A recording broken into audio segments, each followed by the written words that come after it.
जमलेल्या माझ्या तमाम हिंदू बांधवांनो, भगिनींनो आणि मातांनो,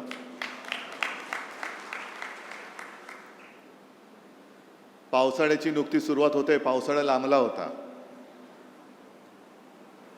आणि आपण सगळे ग्रामीण भागातले आहात. अनेक जण इकडे शेतकरी असतील, आहेत का रे? तुम्हाला सगळ्यांना धन्यवाद देतो, कारण तुम्ही तुमची शेतातली कामं सोडून इथे आलात आणि पावसाळ्याची आपण वाटच बघत असतो. कारण एकदा का पाऊस पडला की नवीन कोंब फुटतात. तसा हा माझा पावसाळा आहे. सगळ्या कार्यकर्त्यांचा प्रेम हा माझा पावसाळा आहे. अनेक जण सडलेली पानं गेली तरी परत पाऊस पडतो आणि नवीन कोंब उगवतात. आणि ते नवीन कोंब उगवणारे तुम्ही कट्टर निष्ठावान शिवसेना प्रमुखांचे जीवाला जीव देणारे शिवसैनिक आहात. तसं पाहिलं तर आता शांत आहे. जरा कॅमेरामन जरा खाली बसला तर बरं. कॅमेरे सेट करा आणि प्लीज खाली बसा. सांगतो येतो. पहिला गद्दाराचा समाचार घ्यायला पाहिजे,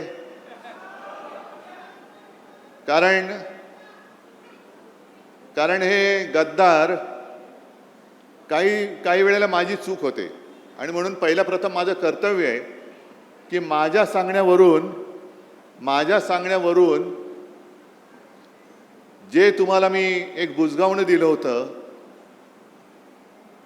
त्याला अक्षरशः रक्ताचं पाणी करून समोरून पावसाचा धबधबा पडत होता तरी देखील कशाची तमा न बाळगता तुम्ही निवडून दिलात.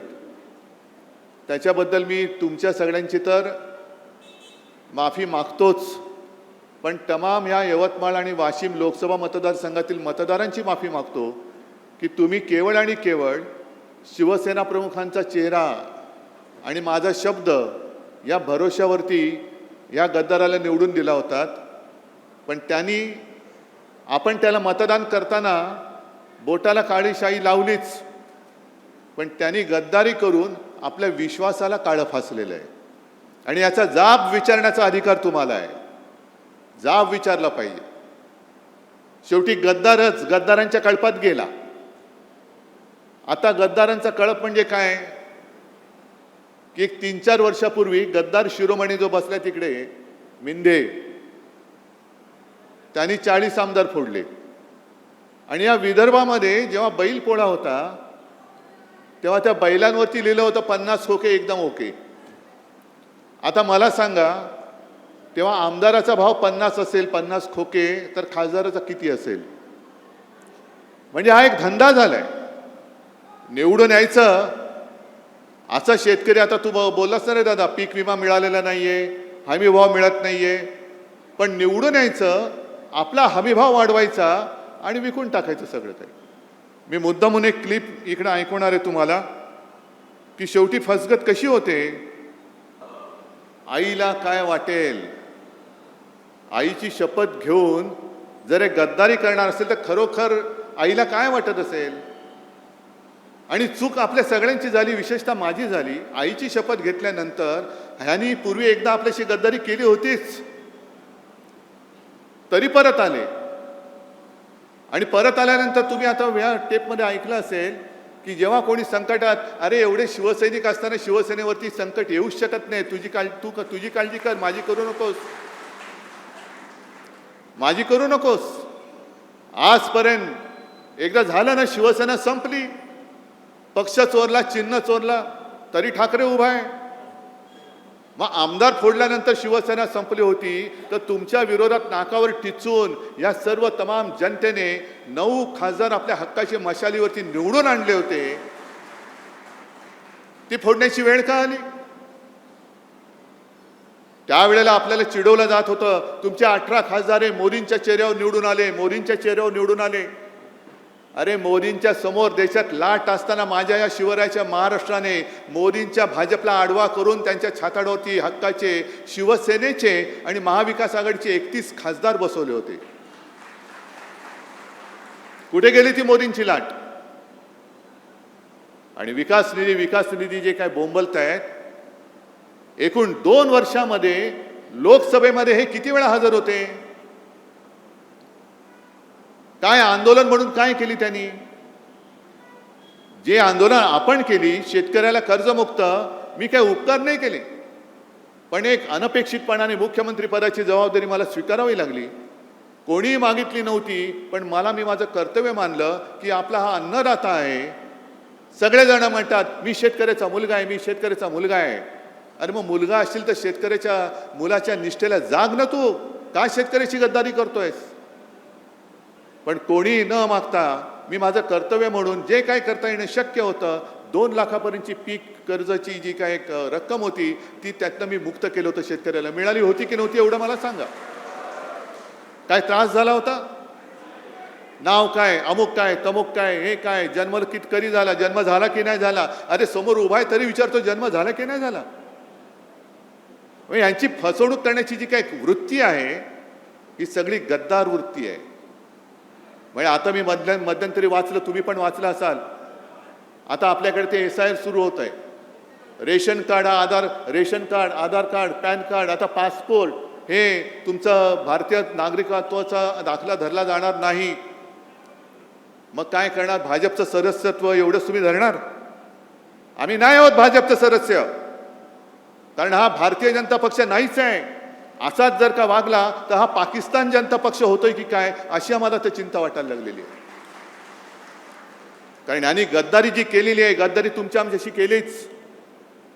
गद्दारी स्वतःच्या आईबरोबर केले, गद्दारी शिवसेनेबरोबर केले, गद्दारी तुमच्याबरोबर केले. आणि एवढंच नव्हे तर जो उल्लेख आता संजय राऊत यांनी केला, राम मंदिराच्या दानपेटीतले पैसे चोरले जात आहेत, चांदीच्या विटा चोरल्या गेल्या आहेत. शिवसेनेने देणगी दिली होती, तिचं काय झालं माहिती नाही.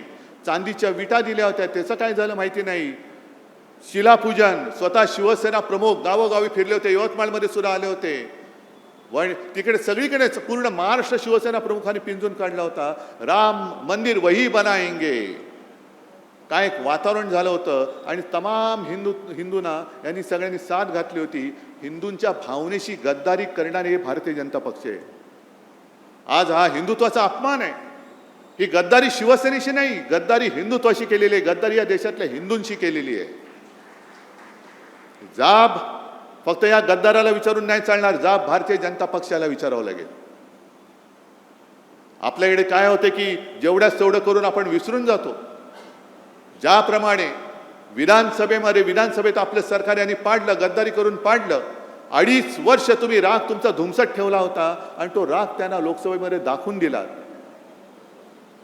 यांना काय वाटतंय की आता काही नसताना काही केलं तरी चालतंय. लोकांची स्मरणशक्ती किती आहे?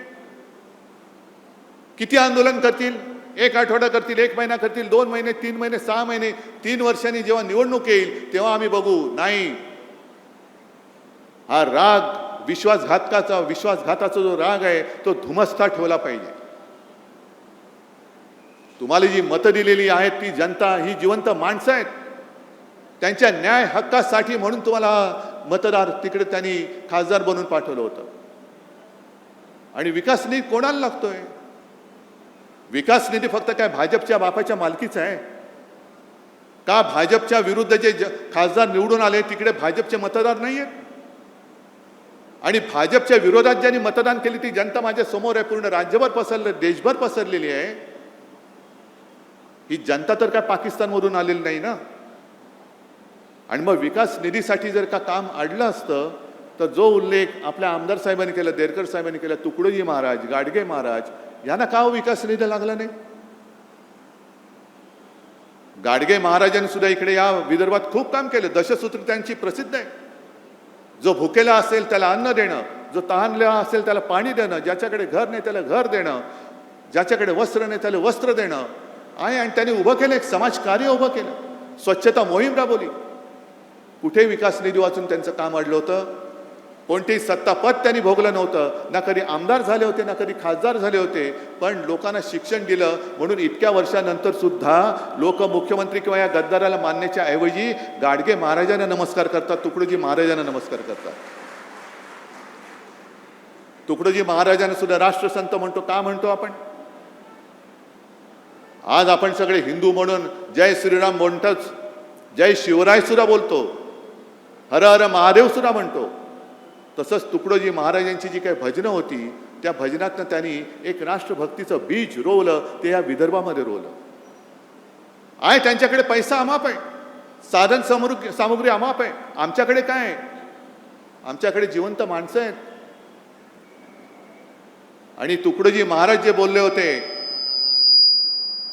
तुकडोजी महाराज जे बोलले होते, जे शब्द, कदाचित शब्द मला आता पूर्ण शब्दाच्या आठवणार नाही, पत्थर सारे बॉम्ब बनेंगे, भक्त बनेगी सेना, झाडू झडेले शस्त्र बनेंगे, नाव लगेगी किनारे. काय नाही तर आहेत ना, दगड आहेत, ते बॉम्ब बनतील. सगळी माझी भक्तांची सेना आहे, ते सैन्य होईल.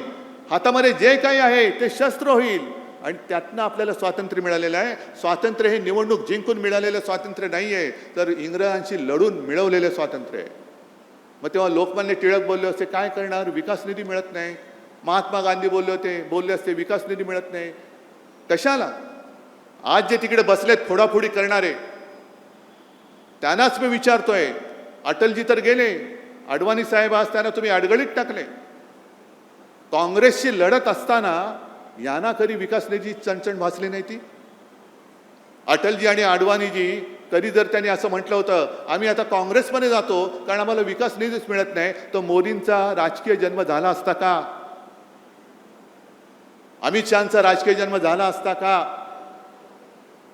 आणि यांना फोडाफोडी का करायचे? तर तोच की तुमचे प्रश्न, तुमच्या प्रश्नापासून तुमचं दुर्लक्ष झालं पाहिजे. पीक विमा नाही मिळाला तरी चालतंय, तुम्हाला दुसरं काहीतरी दिलं का तुम्ही त्याच्या मागे लागता. शेतकऱ्याला हमी भाव नाही मिळाला तरी चालतंय, त्याला दुसरं काहीतरी दिलं का तो त्याच्या मागे लागतो. त्याचं आयुष्य हे नेहमी संकटातच राहिलं पाहिजे. तो जोपर्यंत संकटात आहे तोपर्यंत तो माझ्या दारात उभा राहणार आहे. ही परिस्थिती आता बदलायला पाहिजे.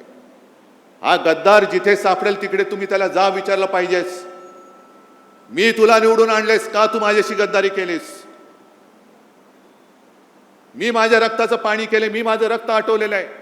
समोरनं पैसे अरे आत्ता तुला मिळतायत, त्यावेळेला मला सुद्धा जर पैसे मिळाले असते तर मी सुद्धा तुला पाडू शकलो असतो.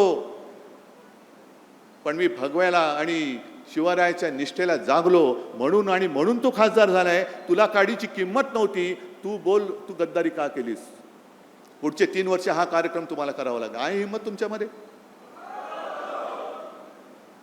कारण मी मुद्दामून आलोय. जसं त्यांनी मला सांगितलं, काय झालं 2 आठवड्यापूर्वी एक खासदारांची बैठक घेतली, तेव्हा हे महाशय मला म्हणाले, साहेब घरी सोयरीक जुळवायचे, पाहुणे येणार आहेत, मी व्हिडिओवरनं आलो तर चालेल का?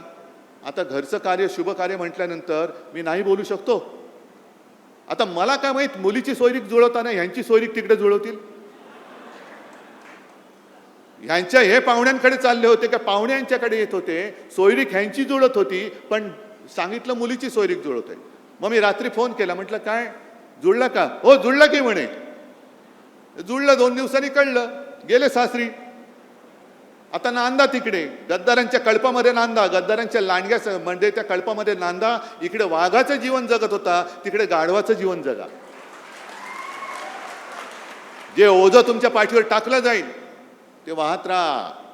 अरे प्रेम देणारी संघटना फक्त शिवसेना आहे. दुसरा या जगात दुसरा पक्ष नाही की जो फक्त आणि फक्त प्रेमाच्या भावनेवरती जिवंत राहतोय. आणि म्हणून मी आज तुमच्याकडे आलेलो आहे. जसं त्यांनी सांगितलं ना की मी माझ्या कार्यकर्त्यांशी बोलेन, तसं मी तुमच्याशी बोलतोय. मी करतोय ते बरोबर करतोय की चूक करतोय? मी लढायला उभा आहे, मी नाही हटणार. कारण जिथे जिथे अन्याय दिसेल तिकडे मी लाथ मारणार म्हणजे मारणार. सोबत राहणारच की नाही? जे खरं हिंदुत्व आहे, हे खरं हिंदुत्व हे माणुसकी शिकवणार आहे. मंदिर लुटणारं हिंदुत्व आमचं हिंदुत्व आम्ही ते तुमचं हिंदुत्व मानू शकत नाही. आणि राम मंदिराचा सुद्धा प्रश्न पूर्ण देशामध्ये खरा म्हणजे हिंदूंना जागृती आली पाहिजे. आज संजय राऊत यांनी एक चांगला अग्रलेख लिहिला आहे सामनामध्ये. सामना तुमच्याकडे येत नसेल तर सामना.com वरती जाऊन मुद्दामून वाचा. हे मरे जे सगळ्यांनी मोर्चे काढले ना, सकल हिंदू समाज, हिंदू जनजागृती, आता का झोपलात? आता का झोपलात? आम्हाला आता भाजपा मुक्त राम पाहिजे आणि त्याच्यासाठी शिवसेना लवकर आंदोलनाला सुरुवात करणार आहे. भाजप मुक्त राम. जो एक विळखा या भोंदूंच्या गरड्यामध्ये राम आमचा प्रभू श्रीराम सापडलेला आहे, त्या श्रीरामाला त्या हिंदूंकडनं सोडवण्यासाठी शिवसेना पुढाकार घेईल आणि शिवसेना पहिली ठिणगी महाराष्ट्रामध्ये टाकेल. आणि तेव्हा मला गद्दारांना विचारायचे, जे बाळासाहेबांचे विचार हे बाळासाहेबांचे विचार आहेत, आहे तुमच्यामध्ये हिंमत? त्या गद्दाराला विचारा, हिंमत आहे? जाऊन विचारू शकता तुम्ही मोदींना? पीक विमा का मिळाला नाही लोकसभेमध्ये तोंड उघडू शकता? आहे हिंमत?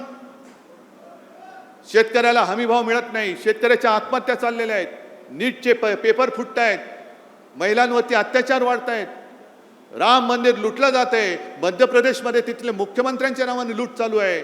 हे सगळे प्रश्न विचारण्याचं धाडस या गद्दारांच्या रक्तात आहे का, शिल्लक राहिलंय का, की तुमचं रक्त हे गद्दारीने नासून टाकलेलं आहे? हा जो स्वाभिमान आहे, ही जी हिंमत आहे, ही जी धमक आहे, म्हणून शिवसेना पाहिजे. हे शिवसेना का संपवायला निघालेत? मला कोणी प्रश्न नाही विचारायचा. प्रश्न विचारण्याचं धाडस फक्त शिवसैनिक करू शकतो, म्हणून शिवसेना संपवा. नाही संपू शकत. जोपर्यंत प्रश्न संपत नाहीत, जोपर्यंत हा हृदयामध्ये आग लागलेला शिवसैनिक संपू शकत नाही, तोपर्यंत ठाकरे आणि शिवसेना कोणी संपू शकणार नाही. आणि या पुढचा काळ जो आहे, हा काळ यांनी बरोबर असा निवडलेला आहे की निवडणुका नसतानाही फोडाफोडी करून टाका. आणि फोडाफोडी आपल्याला किती लोकांना आठवत असेल की लोकसभेच्या वेळेला जेव्हा मी आलो होतो तेव्हा त्यांची घोषणा काय होती? अब की बार 400 पार. आणि मी घोषणा दिली होती अब की बार तडीपार. आता तेच त्यांचं काम सुरू आहे. कारण यांना काय करायचंय? डॉक्टर बाबासाहेब आंबेडकरांनी लिहिलेल्या घटनेमध्ये बदल करायचंय. 2/3 बहुमत 400 पार निवडणुकीत नाही झालं तर फोडाफोडी करून कर. आणि एकदा का संख्या झाली का मग घटना बदल, घटनेत पाहिजे तसे बदल करून टाक. समोर आहे कोण विचारायला? कारण सगळेच फोडलेले आहेत, सगळेच त्यांनी पक्षात घेतलेले आहेत. ही सगळी गुलामगिरीची राजवट आणि हुकुमशाहीची राजवट ही रोखण्यासाठी बाकी देश उठेल तेव्हा उठेल, पेटेल तेव्हा पेटेल, पण निदान साधू संतांची परंपरा लाभलेला, उगाच आपण बोलत नाही शाहू फुले आंबेडकर, छत्रपती शिवाजी महाराज, तो परंपरेला लाभलेला महाराष्ट्र हा जागा राहणार आहे की नाही आणि त्यांच्या समोर उभा राहून त्यांना प्रश्न विचारणार आहे की नाही, हा प्रश्न मी तुम्हाला विचारतोय. हे काम एवढं सोपं नाहीये. नुसतं गद्दार झाला म्हणून त्याला 4 शिव्या दिल्या नाही. त्यांनी गद्दारी का केली? तर तुमचं स्वातंत्र्य हिरावून घेण्यासाठी तो त्या गद्दारांच्या कळपात सामील झालेला आहे. तुमचं स्वातंत्र्य तुम्ही कोणाला असं हिरावून देणार आहात?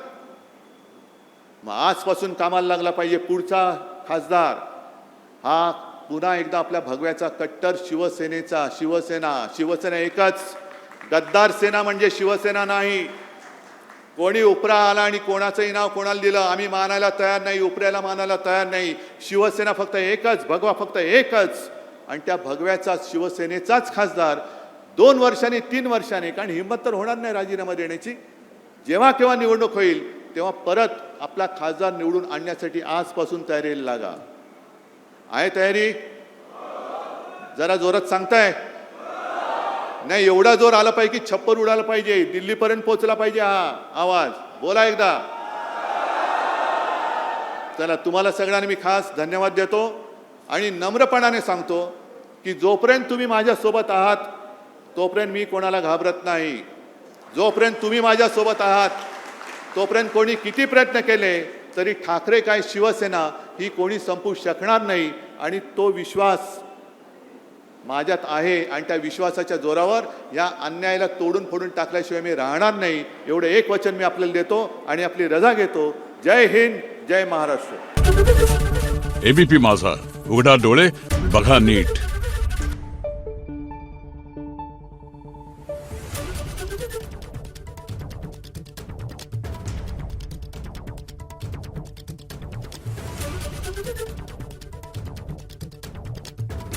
Thank you.